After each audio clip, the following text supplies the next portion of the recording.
नमस्कार दोस्तों, स्वागत है आपका साइंस जर्नी में। स्वामी विवेकानंद के बारे में भारतीयों में बहुत ज्यादा गलतफहमी फैलाई गई है। ज्यादातर पिछड़े वर्ग के लोग उन्हें हिंदू धर्म का रक्षक समझ लेते हैं, समाज सुधारक समझ लेते हैं और बहुत से लोग वेद वेदांत के साथ साथ उन्हें बुद्ध मार्ग का भी समर्थक समझते हैं। कुछ लोग बताते हैं कि उन्होंने पुराणों को नकारा है, ब्राह्मणों को लताड़ा है, इसीलिए वे बड़े अच्छे इंसान थे, इसीलिए वे समाज सुधारक थे। पर सच्चाई इससे कोसों दूर है। दोस्तों, इस वीडियो को अंतिम तक देखकर ही जाइएगा। आज मैं कुछ ऐसे रहस्यों से पर्दा उठाने वाला हूँ जिससे विवेकानंद का पूरा काला इतिहास सामने आ जाएगा। सबसे पहले थोड़ा सा इनका संक्षिप्त परिचय जान लेते हैं। 12 जनवरी 1863 में कोलकाता में इन्होंने जन्म लिया था। नाम था इनका नरेंद्र दत्त, जो बाद में विवेकानंद के नाम से प्रचलित हो गए। यह वही दौर था जब भारत में सभी ब्राह्मणों में खलबली मची हुई थी, इतनी भयंकर जितनी 12th सेंचुरी में जो क्रूसेड हुआ था। यहूदी, ईसाई, इस्लाम आपस में ही लड़ मरे थे अपने गॉड की प्रूफ के लिए, यरूशलेम की भूमि के लिए। वो तो बेचारे आपस में लड़ कट मरे थे, लेकिन यहाँ पे लड़ाई ही अलग थी। यहाँ पे जमीन खोदने पर बुद्ध ही बुद्ध निकलने लगे थे। भारत का असली इतिहास सामने आ रहा था। अब जिन लोगों ने उनको कब्जाया था उनके अंदर खलबली मचनी तो जायज थी, और ब्राह्मणों द्वारा फैलाई गई गप कि हम लाखों साल से यहाँ पर हैं, ये थ्योरी ताश की पत्तों की तरफ बिखरने लगी थी। अब ऐसे में ब्राह्मणों को जरूरत थी एक ऐसे शूद्र की जिसको ब्राह्मणवाद की अफीम खिलाकर समस्त शूद्रों को, यानी कि पिछड़े वर्ग, अति पिछड़े वर्ग, दलित, शोषित, वंचित आदिवासियों को ब्राह्मण धर्म में जोड़ने की, क्योंकि डर था कि वापस से ये लोग अपने घर वापसी यानी धर्म में न लौट जाएं। तो ब्राह्मणों ने कई सारी संस्थाएं अलग अलग खोल ली। जैसे 1828 में ब्रह्म समाज खोला गया जिसके संस्थापक थे राम मोहन राय। इसी तरह से 1875 में मुल्ला शंकर त्रिवेदी उर्फ दयानंद सरस्वती ने आर्य समाज की स्थापना कर ली। फिर 1897 में रामकृष्ण मिशन की स्थापना हुई। तो इन सारी संस्थाओं का काम ही था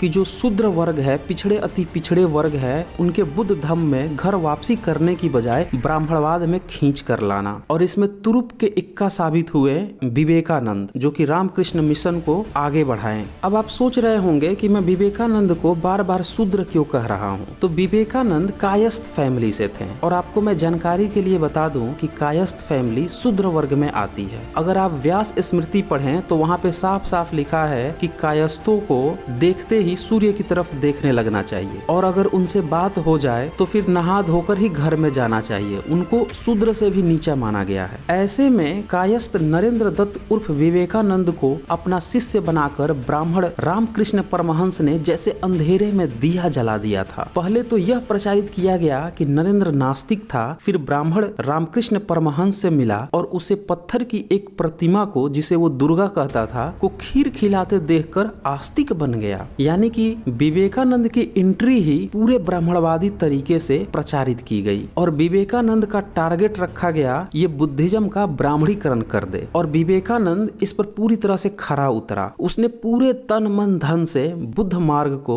ब्राह्मणीकरण करने का प्रयास किया, ये बताने का प्रयास किया कि ब्राह्मण धर्म से ही, यानी हिंदू धर्म से ही बुद्ध मार्ग निकला है। दरअसल हर समय कालखंड में बहुत बड़े बड़े फेक न्यूज फैलाने वाले पैदा हुए हैं, और विवेकानंद भी एक बहुत बड़ा फेंकू था जिसने बीए तक तो पढ़ाई की थी, लेकिन बिना तथ्यों के, बिना प्रमाणों के फेक न्यूज फैलाने में इन्होंने महारत हासिल कर रखी थी। अब आइए मैं आपको दिखाता हूँ कि कैसे इसने पिछड़े अति पिछड़ों को चूना लगाया है। विवेकानंद ने सबसे पहले एक फेक न्यूज फैलाई। वह फेक न्यूज लिखा गया है स्वामी विवेकानंद भगवान बुद्ध तथा उनके संदेश बुक में। उसको मैं लाइन बाय लाइन पढ़ के सुना देता हूँ, ध्यान से सुनिएगा। उसके पेज 16 पर लिखा है, स्वामी जी कहते हैं, यानी विवेकानंद कहते हैं, बुद्ध की प्रत्येक शिक्षा का आधार वेदांत है। वेदांत दर्शन बौद्ध एवं अन्य सभी भारतीय मतों का आधार है, किंतु हम जिसे आधुनिक पंडितों का अद्वैत दर्शन कहते हैं उसमें बौद्धों के भी अनेक सिद्धांत मिले हैं। और पेज 17 पर यही स्वामी जी कहते हैं, वेदांत का बौद्ध मत से कोई झगड़ा नहीं है, वेदांत का उद्देश्य ही समन्वय करना है। अब देखिए ये कितनी बड़ी फेक न्यूज है, और यही फेक न्यूज आपने आए दिन सोशल मीडिया में भी सुना होगा कि जो